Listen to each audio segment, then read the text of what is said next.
Got drunk off your lie, and I lost myself again. You hit just like a drug. This time I won't let you in. You're playing with fire.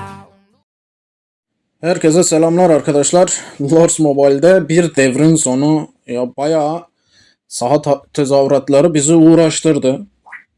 Bayağı bir zamandan bahsediyoruz. Çünkü sırasıyla maçlar oldu.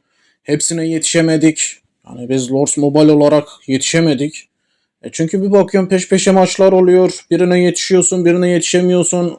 Hepten alan daralınca zaten oynama potansiyelin düşüyor. Biz mesela son devirde çok şaşırdık şu neredeydi o? Şu dörtlüde falan. Biz bayağı şey yaptık. Sonrasında toparladık. En son biz mesela İspanya'ya verdik. İspanya yendi. İspanya bu arada şampiyon olmuş oldu. Evet arkadaşlar şöyle baktığınız zaman şimdi maçla ne ilgisi var Lords Mobile'in diyeceksiniz ama yapacak bir şey yok. Dünyadan bir haber olmayın diye bu şekilde ekleme yapıldı. Burada bazıları mesela biz canlı yayın açtığımızda şey diyenler vardı. Ya ne maçı ya falan filan diyen var. Ben mesela Lonca'da bahsediyorum. Birine diyorum ki ya hangi takımı oynadın falan diyorum. Birkaç kişi kenardan şey olarak izliyor. Ne maçı bahsediyor bunlar ya? Bunlar iddia mı oynamışlar falan yapıyorlar halbuki.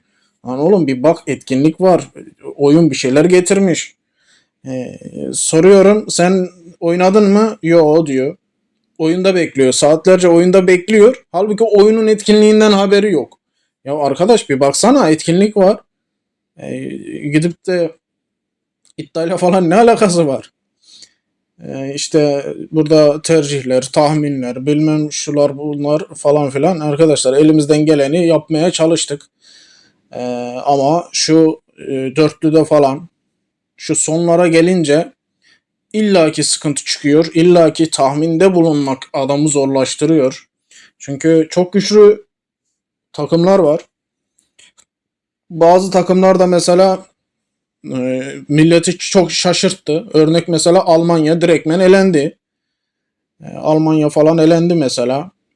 Sonlarda aynı şekilde çok sıkıntılı bir süreçler oldu.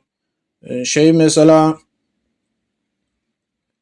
hangi maçtı? İngiltere-Fransa arasındaki maç mesela. Şu üçüncü kim olacak maçı.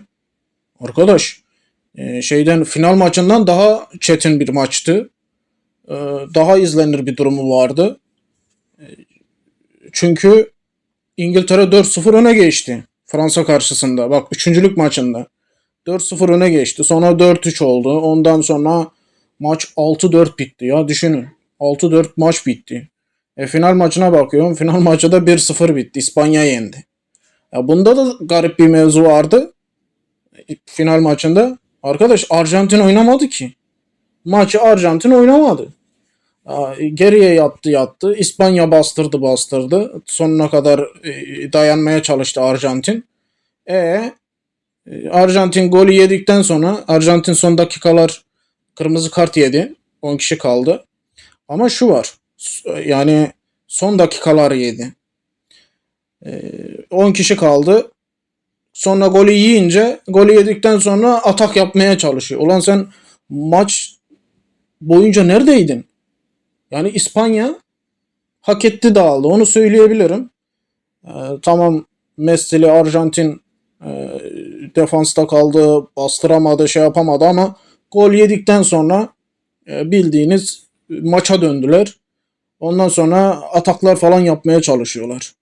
Yani neredeyse 90 dakika boyunca Arjantin defansta İspanya saldırıyor. Ondan sonra golü yedikten sonra Arjantin kendine gelmiş baskı yapmaya çalışıyor. Ya sen 0-0 bitirip penaltılara gitmeyi mi düşünüyorsun? Yani garip bir final maçı oldu. Dediğim gibi üçüncülük maçı da zaten garipti. 10 tane gol oldu maçta. Final maçı da aynı şekilde garipti. Maçın son dakikalar İspanya gol attı. Ondan sonra Arjantin oynamaya başladı. Ne yazık ki İspanya aldı. Dediğim gibi hak etti de aldı. Şimdi tahminlerde falan bulunduk. Şey yaptık. Tabii ki sizlerde mesela çok fazla tahmin sikkesi biriktiren olmuştur. Biz bazı maçlara yetişemedik, tahminde bulunamadık ya da illaki şey olmuş olabilir. Bizimki tutmayan maçlar vardır, sizde tutan maçlar vardır. Belki ben de aynı şekilde tutan vardır, sizde yatış yapan maçlar vardır. 75K tahmin sikkesi bizde birikmiş. Şu şekilde tahmin sikkesi bölümüne gidelim. Bak mesela İspanya maçına İspanya'ya verdik. O da doğru tahmin olmuş. Hala 50K basan oyuncular şey yapıyorum. 50K buna nasıl oynanabilir ya? Bizde bile ben hiçbir zaman oynayamadım. 10K üstünde tahminde bulunamadım.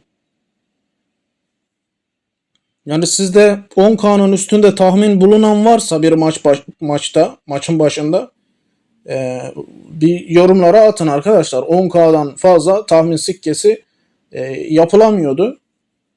Burada biz İspanya'ya oynadık. İspanya o şekilde aldı.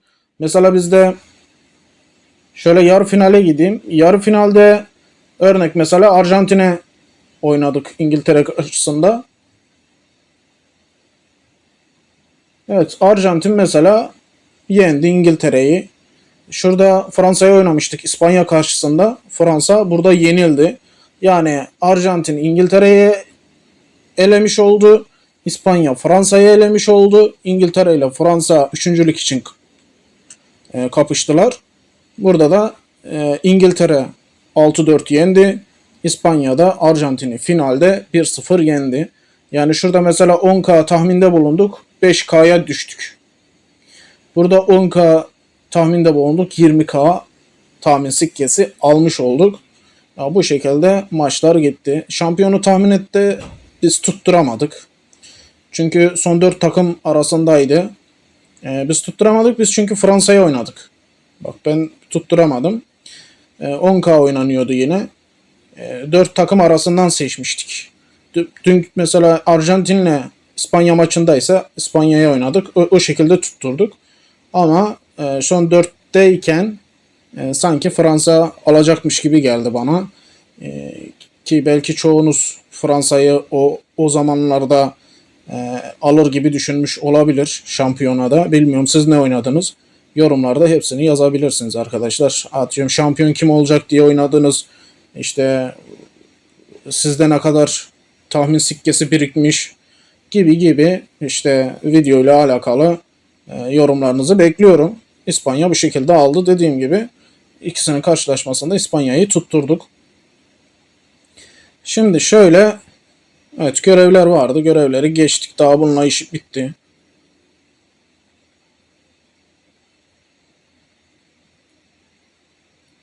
Şimdi şurada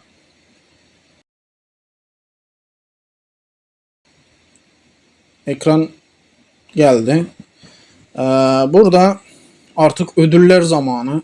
Ödüllerde sınırlar var. 200, 100, 400 falan diye ödüller ayrışıyor. Şöyle ikinci alana bakıyorum. Acaba biz ne alabiliriz diye. Bak burada 200, burada 400. Bu herhalde direkt şey için direkt alınabiliyor diye görüyorum. Şunlarda ise bu üçlüde ise herhalde rastgele düşüyor. Onun için şurada benim işim yok gibi düşünebilirim. Şundan alsam daha iyi. Ondan önce şurada 2 tane emoji var. Şu 2 emojiyi almayı düşünüyorum. Alayım kenarda dursun.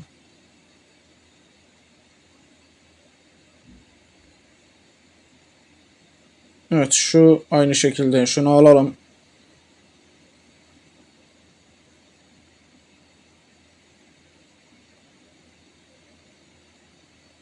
Evet alıyoruz ama şunda niye azalma olmuyor? Hala aynı muhabbet dönüyor. Tamam ekran oluşturulmuş güzel. Bak aldığımız anda onlar da kayboldu. Orası da iyi ama aynı mesela tahmin ederken de tıklıyoruz bakıyoruz da şeyler olasılıklar oluyordu ya hani kim neye ne kadar oynamış tam olarak göstermiyordu. Oranları falan düzgün göstermiyordu. Ekran bildiğiniz aynı şekilde. Şu an şunun 10K azalmış olması lazımdı. Şundan birer tane alayım. Hani hatıra gibi kenarda kalsın. Çünkü bundan bir ton alıp ne yapacağız? Onu da çünkü kestiremiyorum. Ne yapacağım ki alıp? Üstünde seviye falan da yazmıyor. Desen ki seviye yazıyor. O şekilde alabilirsin. Büyük olasılıkla bunlar zaten şunların ikisi dekor olabilir. Basmaya da şey yapıyorum. Sonra bak direkt almaya gidiyor çünkü. Tıklanıp da bakamıyorsun ne olduğunu. Şimdi arkadaşlar şundan alacağım. Ya bu umarım bak hatanın biri de burada. Arkadaş sen tıkladığında yazsana bir de ki bu ödül şudur de. Tamam diğerleri belli oluyor. Şurada göç mesela ama yazmıyor yani üstünde ne olduğu yazmıyor. Ya bundan toplayacağım. 20 tanesini de alalım bakalım. Ne yapıyor? Ha, dur fazlaya gittik. Vermi kaç tane alınıyor? 200 tane mi alınıyor ondan? Evet 200 tane alınıyor. Yazılıyor mu acaba üstüne? Galiba yazılıyor.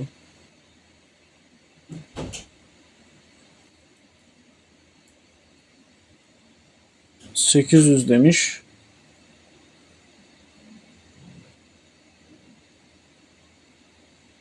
O da çok yapmış ya. 10 tane alsan 8K yapar. Aynen. 8K yapar.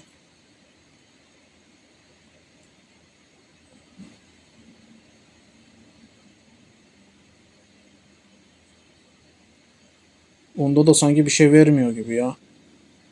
Kaç taneydi? 20 yazıyor ya. 50 tane alsan. Ay hiçbir şey anlamadım buradan.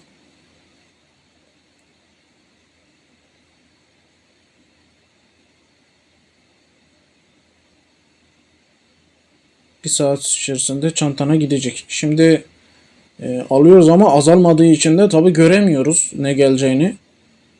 Tekrar girelim.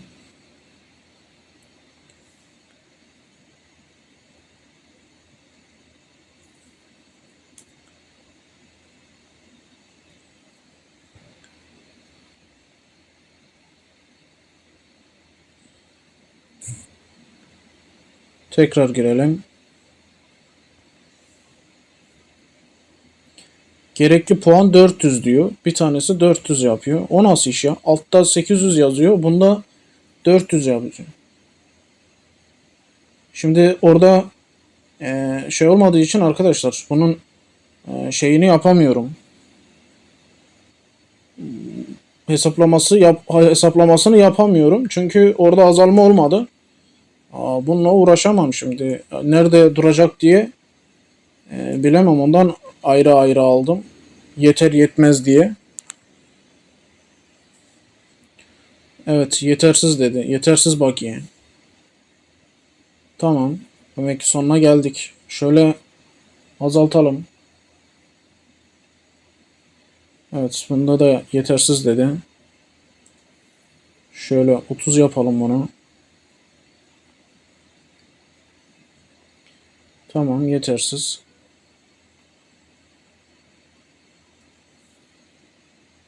Şöyle 20'ye düştük. Yine yetersiz. 10 yapalım. Yine yetersiz.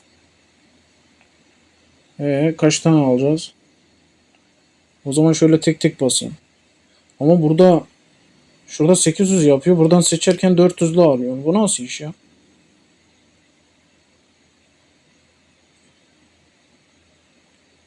Şöyle 5 tane alalım bakalım. 6 tane yaptık. Yetersiz. Otomatikman bitirdi mi acaba?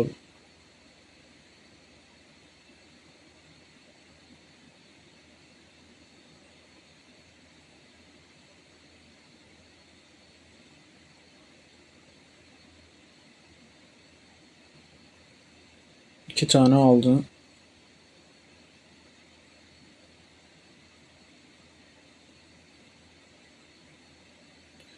Evet, sanırım bitti. En son 2 tane aldık. Şimdi bir tane alamıyoruz. Şöyle baktığım zaman dediğim gibi bak, mesela bunlara seviye falan koymamışlar. Adam niye 20 tane bundan alsın? Sahanın diğer parçası olsa dersin ki ha, yapboz gibi tamamla mesela kalenin bir kenarına. Saha yap mesela dersin görüntü olarak. Yok, sürekli bundan koymak zorunda kalacaksın. Bu ne işe yarıyor? Şurası dediğim gibi garip, azalmadı. Tam da bakamıyoruz şimdi neye düştüğünü. Bu şekilde aldık. Şu ve gerisinden almaktansa ben bunu almayı tercih ettim. Dediğim gibi arkadaşlar, şöyle bakayım mı, bunda da 200 yazıyor, evet, ama rastgele atıyor. Onun için işimize yaramayan bir şeyler daha olur, çünkü orada bu da hiç olmazsa seçebiliriz. Ki bunda da seçilir mi o da belli değil. Şu sandığa bakaraktan yola çıktım. Artık bakıp göreceğim. Ama dediğim gibi bu şekilde ödülleri aldık. Sizler ne aldınız, ne yaptınız? Burası hakkında düşünceleriniz nedir? Saha tezahüratları hakkında düşünceniz tam anlamıyla nedir?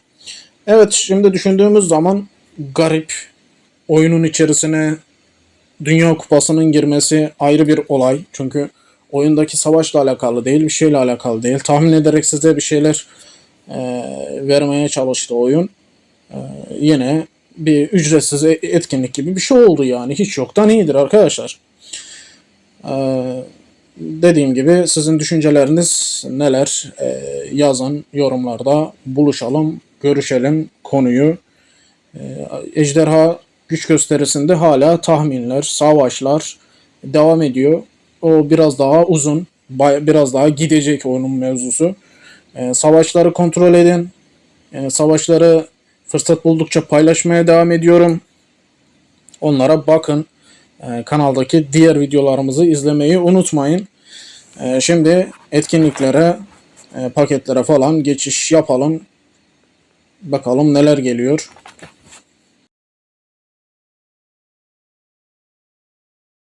Evet arkadaşlar, yarınki etkinliklere bakıyoruz. Yarın sikke verecek. Ben açılır açılmaz açtım daha kayda girmeden. Şimdi etkinliklere hızlıca bakalım. Krallıkların emsali, evet, geldi. Zaten sorunlarınız vardı. Şey olarak, ekipman parçası olarak geldi. Ekipman malzemesi olarak. Her zaman kahraman olarak gelmeyebiliyor. 4 fırsattan birini seç etkinliği var. Şu şekilde. Evet, Lonca Seferi. Lonca Seferi var. Bu arada sanırım e, kupa göçü de başladı. Geçici kale dükkanı sabahleyin zaten gelmiş oldu. Şu şekilde toplamaya devam. Buzlu talimatlar arkadaşlar gelecek. 2 günlük süresi var. Eser mücadelesi sürüyor. Yaz ortası ateşi hala devam ediyor. Şu an evet, şu etkinliği görüyoruz. 3x canavarlara vurduğunuzda 3x artık yıldız taşı verecek. İmparatorluk Savaşı zaten bitti. İkinci gün araştırma yarışçısı olarak Lonca düellosu geliyor. Evet, Lonca Partisi başlayacak. 2x yarın sandıklar tek kişilik etkinlikte, cehennem etkinliğinde ve mücadelede devam edecek. Şöyle bakalım, asker eğit olarak geliyor. Tek kişilik. Cehennem etkinliği ise asker eğit ve yapı olarak geliyor.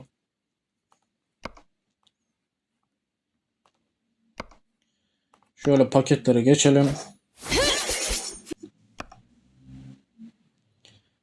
Paketlerde süper teklifler, eserler olarak gelecek yarın. 3 paket halinde günlük satın alımda yıldız taşını görüyoruz. Ve közle birlikte süper bonus 3 paket halinde. Kutsal kılıç 3 paket halinde. Şöyle özel paketlere geçelim. Lonca düellosu paketi mağazada yarın var. Şöyle kahramanca karşılaşmaları görüyoruz. İstediğin paketi, istediğin kahramanı alabiliyorsun. Acemi Birliği, Malzeme Furyası, Özel indirim, Ölümsüzlük yarın mağazada 10 madalya veriyor. Evet, süvari saldırı desteği veriyor. İşleme hızı arttırıyor.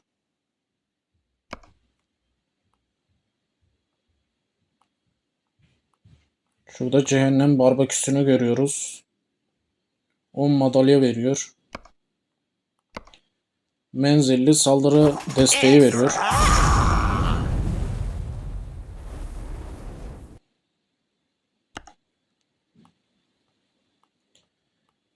Şöyle şampiyon, muhteşem yıldız taşı, savaş mahareti, kanatlandıran paket, Hard Knocks okulu ve devasa görev olarak paketlerde yarın mağazada olacak. Canavarlara geçelim. Evet, yarınki ilk canavar Hard Rocks canavarı. İkincisi ise Gargantua olarak bu şekilde iki canavar gelecek. Bu arada kale teması etkinliği arkadaşlar bitti.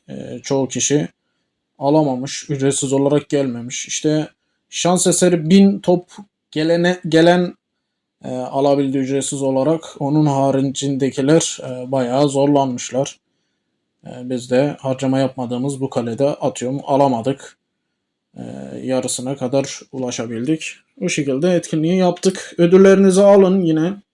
Artık ne geliyorsa, ne almanız gerekiyorsa kendinize göre seçin. Arkadaşlar etkinlikler bu kadardı. Bugünlük değerlendirmemiz bu. Videodan çıkmadan önce videoyu beğenmeyi, kanala abone olmayı unutmayın. Kendinize iyi bakın, sağlıcakla kalın. Görüşmek üzere.